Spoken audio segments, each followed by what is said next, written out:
they've had serious issues. Mandra's had serious issues in terms of coastal erosion and the effect on infrastructure and houses. So we have, if you like, live examples of where defence is already in place and is a very difficult thing for local governments to manage, particularly in the light of potentially rising sea levels and more nor'westerly storms or extreme events. So, yeah, it's the retreat option is limited for our urban areas in the coastal zone. Fortunately, we've got a number of coastal reserves which give us some protection, and we talked about the discussion earlier about retaining those 4 dunes, and that barrier, of course, is so important because it does tend to give you at least some protection for what period of time we're not sure, but at least it's a start in terms of managing the impacts. So we've got a dynamic existing situation in terms of defence and retreat right now. So we need to be right on top of how we're going to progress that over time.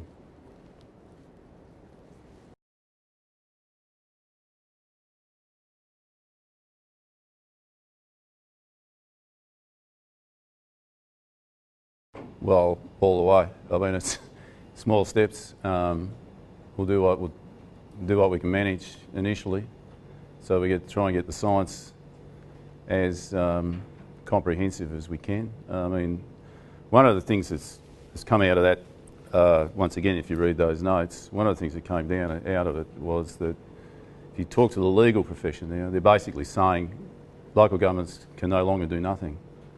I mean, the information's out there, and the liability issue is alive and well, which basically means if local government's challenged in terms of their lack of response, if you like, to coastal change, it could well be liable. That's the sort of advice that's coming through. So the answer to your question is we do need to move quickly to those other aspects, but initially we need to understand what's going on and what's likely to go on, and then we look at the, if you like, the socio-economic impacts.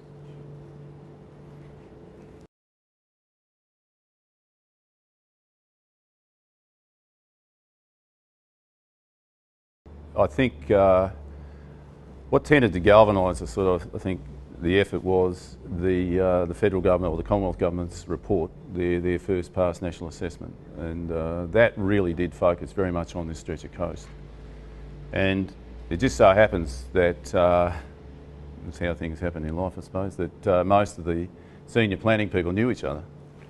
So from the Rockingham executive manager, the Mandurah executive manager, Bunbury and Busselton particularly, we all know each other. We're all planning people, and so the combination, if you like, of an identification at a national level that this is an area that's vulnerable and at risk, plus the already informal, if you like, network of exchange between people that are in the planning and development control area, I think was one of the main driving forces behind it. Yeah, you're absolutely right. I mean, the Central Coast is just as difficult, there's no doubt.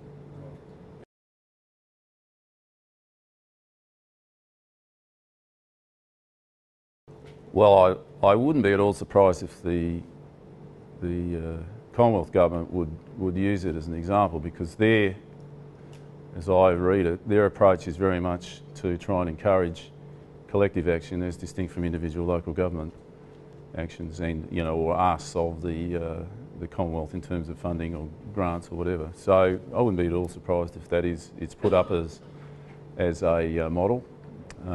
We don't know how good a model it is yet, but if it turns out to be effective, then I'm sure it probably will be.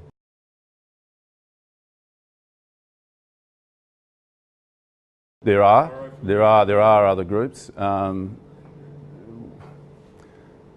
think, as I said, the group of people that are involved with this, and a lot of these, as I say, comes down to people and their technical and professional backgrounds and their understanding of what's going on. We think that we've got enough knowledge to put this together as a first step, with the resources that we currently have.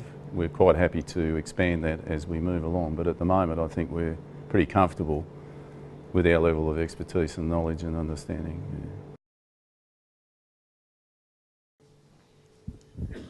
I'd just like to support what Geoff's been saying. I've had the privilege to be on the Coast and Climate Change Council set up by the Minister for Climate Change, and that council ran till the end of last year. Minister Greg Combay has just released new terms of reference and extended the life of that council for a further 12 months. Previously it was chaired by Professor Tim Flannery, who's now been asked to take up the role of Climate Change Commissioner, which I think is a very positive move in this field because of his connection with so many worldwide bodies and his international standing. So the new Coast and Climate Change Council, interestingly, is going to be chaired by Professor Bruce Thom, who was the author of the report that Geoff was talking about. The other interesting part of that is that the two new additions to that council are Andrew Beattie, who's a lawyer from Sydney, who's spoken at many coast and climate change sessions, because that issue of liability, and which is a very pressing one for local governments, and there's now a body of case law being developed around Australia, and I think the Victorian Supreme Court said climate change is not probable, it is expected, so local governments basically now really, if they're doing their due diligence, have to take that into account. The second thing is that there's a group called the Sydney Coastal Councils, I think is their name. They have come together and done a body of work previously. I think there's no doubt that the Commonwealth Department of Climate Change are looking to work directly with local government, because that's where the most activity is happening. I think we're pretty moribund at state level, I think it's fair to say. There's some fantastic people that work for the state, but you'd have to say at a government policy level, they're absolutely basically not interested. And I think that that's very frustrating for those fantastic staff that work in those departments, who are constantly trying, because the science hasn't changed. And I agree with Geoff, when the new reports come out, we'll find that the conservative levels have moved up to be much more, a much higher level. So the advantage of this group is that the Commonwealth will want to work with groupings of regional councils, because the boundaries between our local governments are very arbitrary when it comes to the natural environment. So I think the staff and the people that initiated this, I think they'll be serving this wider community very well, because it makes a very clear statement to the Commonwealth that this part of Western Australia, already having been identified, now having had this sort of alliance set up, is really ready to partner with them to try and get some things happening on the ground.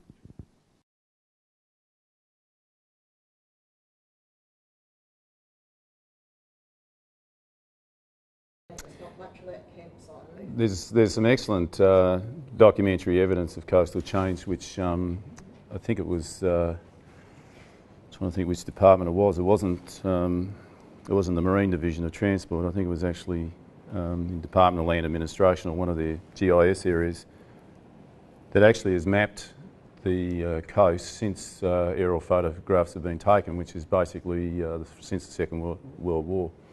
So what's that, 70 years, there's this history of where they've overlaid this data over time, and you can see the sort of changes that you're talking about, Margaret. And I know the Siesta Park, or that Holy Mile area, extremely well, and I can recall on more than one occasion where the ocean has gone through the primary dune system, and it's well into the peppermints, where you could see regularly the peppermints falling into the ocean. So it is a significant issue. Luckily it's reserved all along there, I suppose. That's probably why not a lot's done. Yes, yes. Yep. No, and I can tell you that conference that I went to on the Gold Coast, having spoken to the local government up there, they have a massive problem with getting properties insured on the Gold Coast now. It's a huge problem. Sorry? Yeah, it's a big problem.